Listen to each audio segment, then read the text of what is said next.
Welcome to our journey through the fascinating world of English idioms. Today, we're diving into the phrase, "speak of the devil."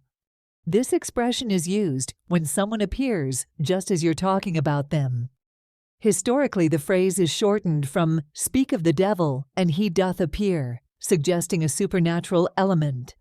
It was believed that mentioning the devil could invoke his presence, a superstition tied to many cultures.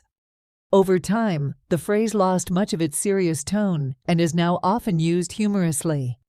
When you use it today, it's not about superstition, but about timing and coincidence.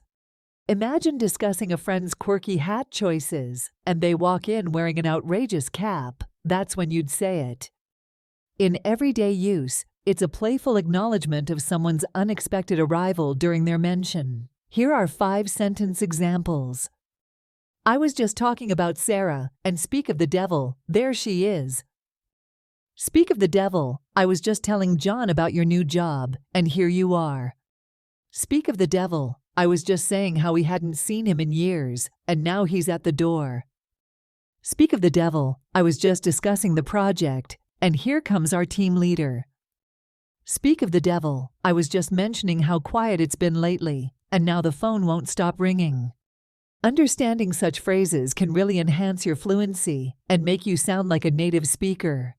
So next time someone pops up during a conversation, smile and let "speak of the devil" roll off your tongue.